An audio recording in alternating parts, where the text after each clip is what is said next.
So I'm just going to hand it over to you fairly quickly. Do you want to do an update of the weather or anything like that? Not really? No? A very good evening, everybody. This is the Gulf Harbour Radio, ZMH 286, Patricia and Kevin, and indeed it is a lovely evening. And it has been a lovely day here, albeit a little on the chilly side. It started at 9 degrees this morning, so it was a little difficult to get up and about. But it's 13 degrees now, 1017 on the bar, 5 knots of southwesterly, still under the influences of the big high over Australia, and it's about 30% cloud cover, so looking forward to a lovely sunset tonight. And indeed, it is getting later, so it's pretty good. No complaints from the weather here today. Tell you what, though, there has been some dreadful news from Maui. Maui is a place that many New Zealanders go for holiday. It's sort of, not too far to go, and even our mayor has holidays in Maui, but they have been hit by absolutely horrendous fires. The death toll is 53 at the moment. The township on the western side with its little marina, was not too little actually, Leihana, has virtually been annihilated. There's 9,000 population there, but they've just been, it's just been horrible, just massive fires. Don't know what started them, but the place was tinder dry, and they've had very, very strong winds from the cyclone or hurricane that is below them to the south. So it's just been a really, really bad scene in Maui. So if you know anybody there, you would have trouble getting in touch with them. They've lost all their power, well, a lot of the power in Maui, and telecommunications all shot because of the fires. It's really, really bad. The news from other parts of the world, not to the extent of that. So I've got a couple of boats we know are leaving tomorrow. We have got Colfie going from New Caledonia to New Zealand, call you in a minute, and also Sugar Shack is going from Tonga to Sabu Sabu. Not sure about anybody else. So this is Gulf Harbour Radio, and we'll call Colfie. Oh, would you want the microphone, David? I can do it over. Oh, okay, David will do an overview, and looking over his shoulders, it's another good night going up the mountain in Port Resolution by the look of it, and a nice day in New Caledonia. Can't see too much else, so I'll pass the microphone. Under the cloud.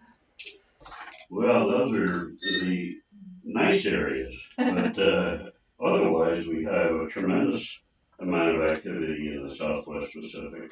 Boy, we've got troughs everywhere. Basically the northern Cooks have got a trough sitting over them that's going to probably affect Saguaro to some extent. We have a trough that's running from Tuvalu through Wallace, and just cloud cover over Samoa. The axis of the trough is just to the south of Samoa, and I think that the drift over there as well. Then we have another one that runs from Rotuma, it goes north, and then we have a very, very large and at times intense trough that runs all the way from the Solomon Islands to basically the banks north of Vanuatu, and it comes in and it's just touching.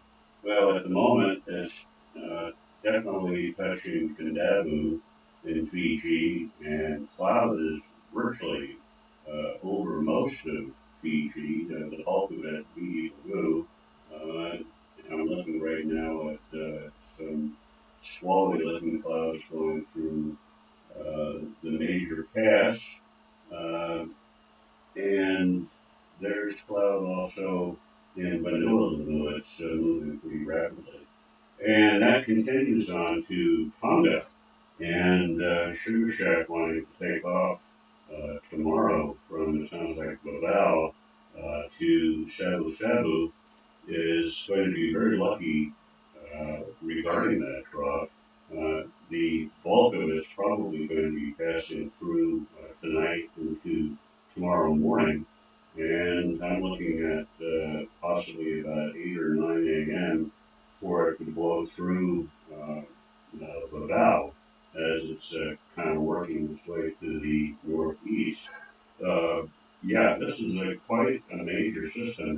winds, like I say, northwest to southeast, and it actually is spinning up a little low. That's just just to the south of the southern cloud. Just a little tiny low is twirling around there. And then we have a cold front that's just to the north of North Cape here in New Zealand, and that runs almost to Norfolk Island, but not quite. Then there's another trough that's running over Lord Howe Island. The rest of the area is high pressure. So as you can see, there's some nice areas and some not so nice areas. So anyway, with that general overview, I'll pass it to the chief and I'll see what Coffee's got to say.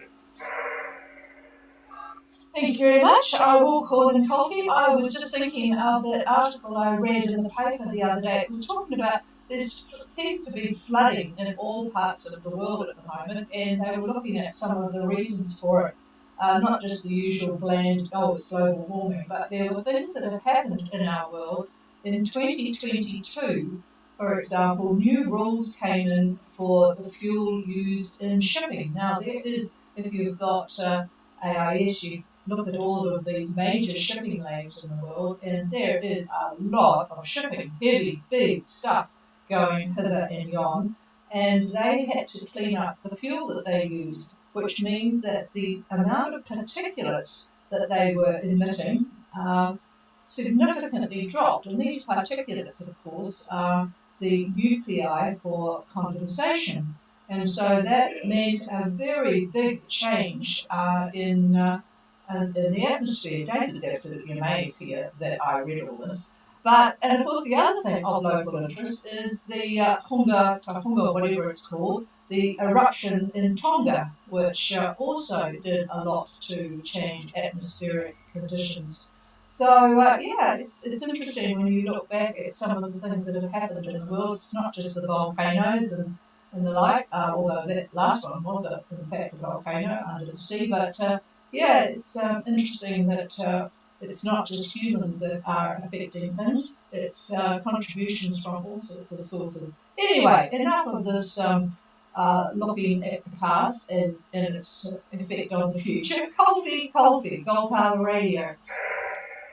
This is Coffee. I've got a not very good copy on the Oh, that's interesting. I seem to be putting out quite a powerful signal. Are you in the marina area? Over? No, I'm just outside Port Macau on the moon, and the indication Oh, that's no good. Anyway, are your plans, Peter, are they still to leave tomorrow? Over? planning on most likely leaving on Sunday morning. Saturday afternoon, but it looks to me that I thought it was started with and I'll have to do this motion if I leave on Sunday. And the long range looks like it might be wise to get those long shots to go past the Yeah, I'll pass the microphone to David, but you must have been reading our minds because we were looking at things and thinking, yeah, day's delay would be good to avoid too much motoring at the start. It's all very, very light, but yeah, if you can say it's all the better. Here's David. Well, it's good to see you're doing a lot of planning here. So how many days to Norfolk Island from where you are? Over. It's going to be between 3 and 4, 3.5 days. Yeah, 3.5, 4. All right, so you'd be looking at, what, Monday, Tuesday, looking at Wednesday or Thursday, it sounds like. So looking at Thursday weather, boy, winds in Norfolk, looking at the Bird Pine area, looks like southeast, which is not going to make you very happy, I don't think, but not that strong. Let's see what the strength of the wind is on Wednesday. 15 knots right out of the south. And then looking at Thursday, it drops as that high starts to move east a little bit, drops to about 12, 14 knots. And then on Friday, it totally changes as the high actually is going to be over New Zealand on Friday. And the way the isobars are shaped, your winds are going to turn to the east. And that will be about 12 knots or so for the Norfolk area. Then you've got quite an aggressive looking low and trough that's going to be actually the center of it is going to be pretty much between New Zealand, North Cape of New Zealand, and Sydney. It's a pretty nasty one. It looks like a 994, and it's going to have quite a bit of wind in Norfolk Island. We're looking at about 22 knots as a medium wind, and gusts 27 to 30 knots, mostly out of the west. So it's not looking red hot. So yeah, unfortunately, there you go. Over. Yeah, I mean, I did see that. It's been very good time to that. It might just be continuing or just talking and seeing what that really is. Yeah. Yeah, and I have to add that the models are not in agreement. As an example, the two basic ones, EC and GFS, they are totally in disagreement by the 19th or 20th. UK Met is more in line with EC. In fact, I was looking at the New Zealand Met Service charts, and they are using as their base model. They have their own model, of course, but they pick a base model to work off of the arithmetic to do their own modeling, and they happen to be using UK Met for that. So looking at that, just bear with me a second here. I'm going to run over to their version of UK Met, and looking at, we'll go to, say, we'll go to Tuesday, why don't we, at about lunchtime, and that is looking pretty good. We've got winds at about 25 south. They're west to west-northwest, and they're showing towards Norfolk Island on that day. They're basically northwest winds, and they're anywhere from 15 to 20. But that would be a very good direction for you. That's Tuesday, and they only go out 5 days. So I'm looking at Wednesday, and Wednesday they're showing that trough that is over New Zealand. They're showing that running in an arc from New Zealand, arcing over to basically Harvey Bay in Australia. So that means you'd be sailing right through it. And the winds below that are southeast, and they're about 15 knots. So everybody has got a different idea as to what's happening. So the idea of leaving on Sunday is a pretty good one as far as departure goes. But later on in your passage, we may have some issues. So anyhow, we'll look at it again tomorrow, since you're not going to go tomorrow, and we'll see if it changes, which it probably will, and go from there, if that's what you'd like to do. Over. Yeah, that sounds great. And it is interesting to look at different models. And I noticed that the metros here in New Caledonia have a big difference for the EC model. And then A is what we call French. That's a very good term on most potential. And I have noticed this kind of between those. So hopefully, as we get closer, we'll speak to you tomorrow. Yep, roger that. And yeah, it's an interesting comment from the Met people there. So Yeah, and they know the area. It's sort of based on the area that they're dealing with, and they sort of know what's going on. So that's interesting. I'd like to add that. All right, David wants to add something.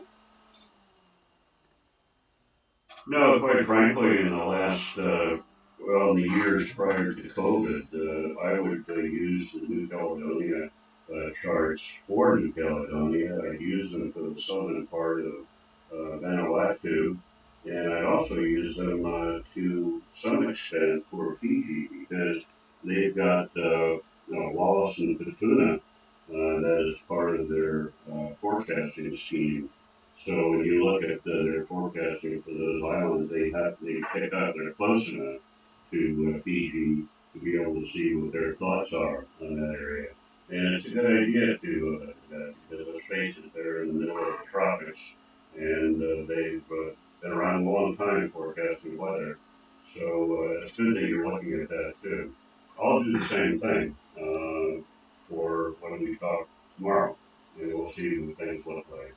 Okay, over to Chief. All right, Peter, and yep, another day of having chocolate croissants for breakfast, I guess, and then you'll be stocking the boat. All right, we will clear with Kalfi. Is there anybody else for Gulf Harbour Radio?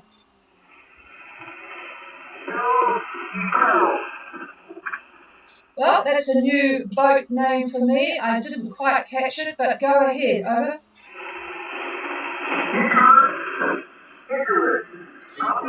Oh, yeah, Icarus, I do indeed copy, and you got a good signal from Saguaro there. I forgot to check, are you still there? And I have a couple of questions for you, Bob. Over. We are indeed still here in Saguaro, and we are planning to leave tomorrow, and pardon me, the day after tomorrow. And our safer road would be to Samoa, or if it's possible to get down to Palau. We do 6 days away, 7 days away, and I understand there's a little bonus stability there. So that would be our situation. Over. Okay, well, while David is looking, I'll ask a couple of questions. So you're looking at leaving Saguaro on Sunday, preferably to go to Vavau. Actually, we've done that trip from Saguaro to, did we go to Vavau from Saguaro? Yes, we did. And, or otherwise, if you needed to go to Samoa. So you're concerned about the load that's there. I need the lat low. And David has forgotten the lat low. Lat long, oh no, he's got it now to have a look. So whilst he's looking at your passage, and we'll of course be on again tomorrow with a bit more detail, Bob, a couple of questions on Saguaro. I noted that there were 12 boats on the AIS. Is that the maximum number that is allowed at Saguaro at the moment? And if it is, how many days are you allowed to stay? Over. As I understand, the maximum load is 17. We've had 24 or 25 boats here in the past week, which is quite high, and they try to accommodate us all. And 10 days is the time period you're allowed. Over. Okay, thank you for that. I'll just repeat that for those that you might be too close for. The official maximum number of boats in Saguaro is 17, but they have been accommodating because of the large numbers coming through, and there have been up to 24 or 25, and the maximum time is 10 days. So yeah, I noticed they were all clustered around the where the two folk are there in the accommodations on land. When we were there in Saguaro, we were able to spread out somewhat more because there are little patches of appropriate anchoring.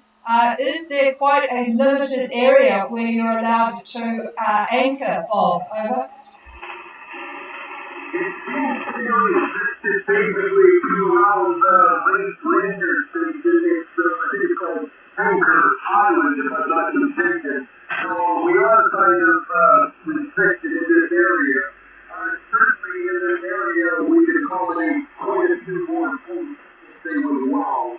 So it's not really restricted, but we are all fairly close up, so we can afford to be Fleet Street area, which is the only multi-world on.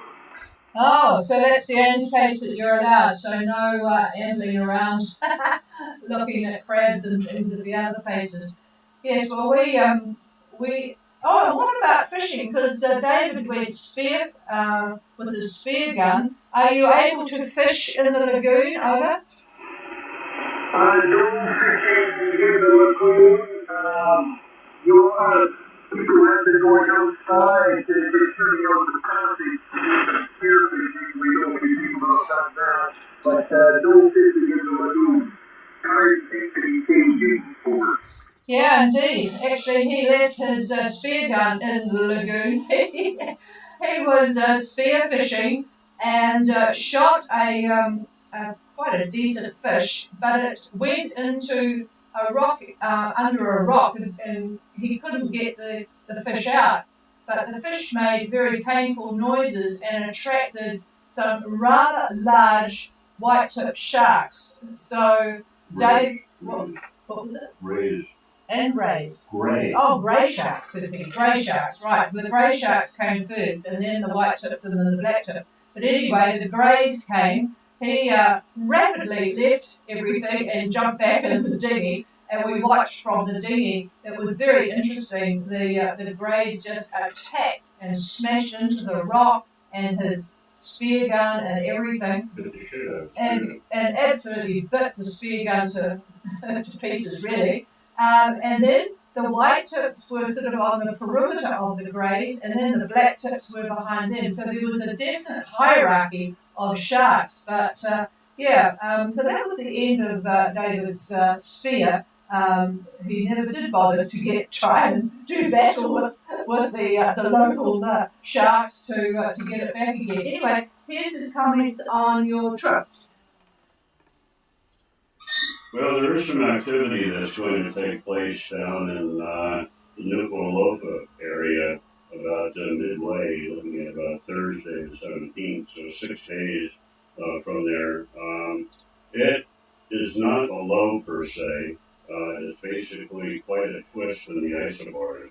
But what I'll do is I'll look a little bit further at a few other models. I'm looking at 3 right now, and they are, for the most part, they're agreeing that there's going to be activity in that area on that date, but they're not really in agreement as to the exact location is in dispute, and the shape of the isobar is in dispute as well. So do me a favor, give me your ETA, and where in Tonga are you making landfall? Babao. Okay, we go Babao. Your ETA then, if you would. Over. I expect 7 days would be a safe call from today. 7 days. Now you're making me add these days. You don't know the date, do you? Let's see. Okay, 7 days. And the other calendar is right beside you here. Yeah, the other problem is you're on the other side of the date line, so I'm not sure what day you're working on. So he's leaving not tomorrow, but the next day. So. Hang on, we're looking at a calendar, which is. Here, 5 days would be Thursday our time here, which is Friday your time, I believe. Yeah. Tuesday and Friday. Okay, Friday the 18th. That's good. Okay. And then you're leaving on Sunday. Is that Our correct? Sunday. Our Sunday. Yeah, this Saturday. So that would be our 13th. Okay. If you don't mind, then I will do a little research on these various other models and see what happens. And also bear in mind that things change. You know, we're in a period This is the very end of the ENSO neutral conditions, and we're going into El Nino. And going into this transition period, the models are really struggling. But what we are seeing is that the highs are lower in latitude, meaning they're more to the north than they usually are, and the trades have slacked considerably from when we were having a fairly strong La Nina. So that's the reason that the models are just not in agreement with each other, because the way they initialize themselves is different, and what weight they use on the things that they use to initialize the model is different. So that's the reason for the difficulty. So anyway, apart from that, we'll talk tomorrow. Over.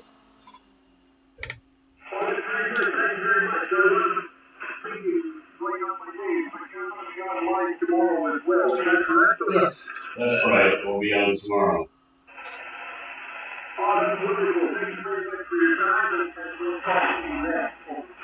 Alrighty, yeah, we're on every night.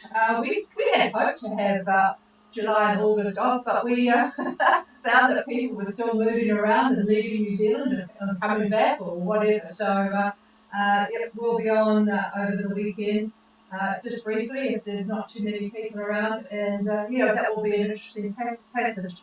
So we'll talk again tomorrow, and hello to Ben. Okay, clear with Karos. Is there anybody else?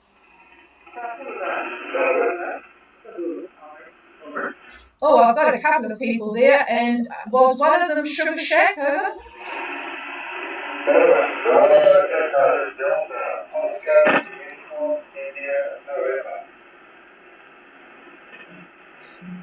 Oh, they're wrong. I didn't quite catch that because I was turned around trying to adjust the radio here. But go ahead because you've got quite a good signal there on. Over.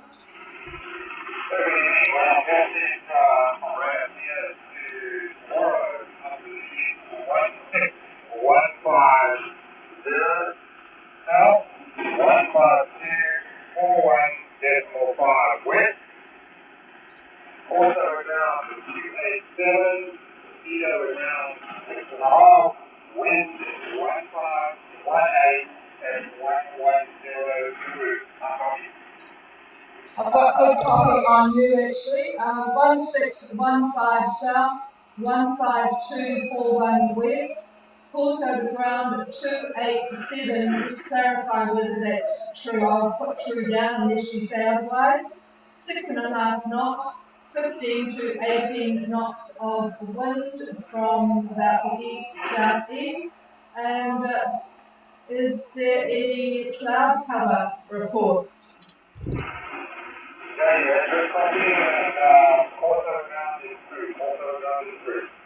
Okay, and you are heading for where? Oh, no, we've just been talking about that. So heading for Sawara. Sorry if I missed that. I was trying to do something with the radio here. Very good signal from you actually. And what is your name, over?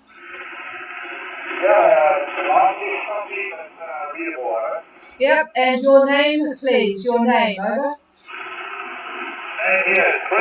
Chris, C-H-R-I-S, Charlie Hotel, Romeo, India, Sierra. And how many on board, Chris? No copy. Come again? How many on board? How many on board? Over. 2 on board. Okay, and it looks like a monohull there, so 2 POV, and you'll be hoping that some of these folk leave Suwara so that there's plenty of room. Boy, it has certainly tightened up. The whole Pacific is a lot less easy to move around than we were out and about. Okay, sounds like pretty good. Is there any comment from David on the trip? No? No? We'll talk to you again tomorrow night, Chris. Have a good evening, over.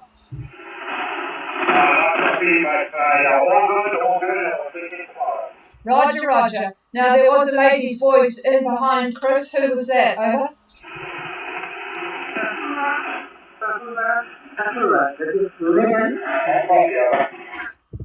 Okay, stand by the mail, boys. I've got Sahula, and really nice to hear you, Lynn. What's up? Go ahead.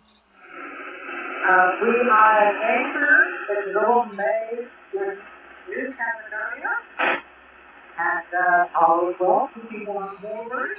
Just checking in to make sure we have good copies. A copy of you very well. Over.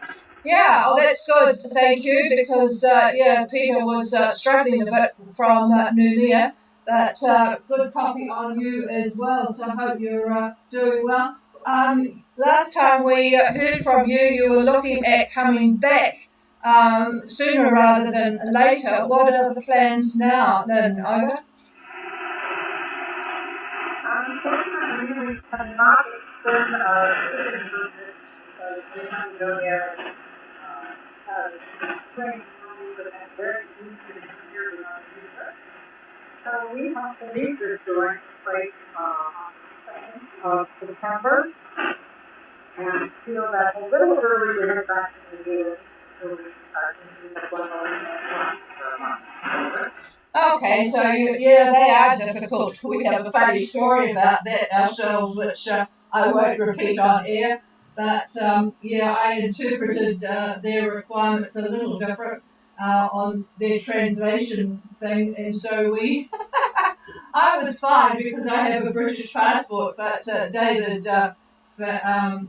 was in a little difficulty. Yeah, they're very rigid on the 3 months, unfortunately, but I guess they have reasons for that. So you'll be heading out, enjoying your last couple of weeks or so in New Caledonia, and then heading to Vanuatu. So that's good. All right. We'll talk to you when the time comes, and meanwhile, enjoy it. How far north did you get? Lynn? Over? We got north about 4 miles north end of the New Caledonia. They turned back only because we realized we do have to air my tolerance so before we go much further. We were trying to have a start on our little bomb. Over. Little bomb. Big bomb. Over. Yeah, I didn't quite catch that, but David was trying to ask you something. What do you want? Oh, the other boat. So, yes, he was...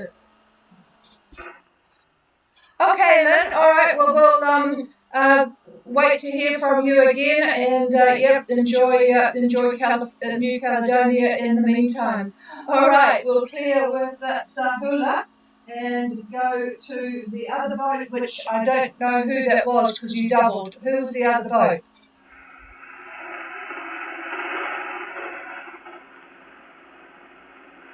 No, nothing heard. Is there anybody else for Gulf Harbour Radio? Please call now.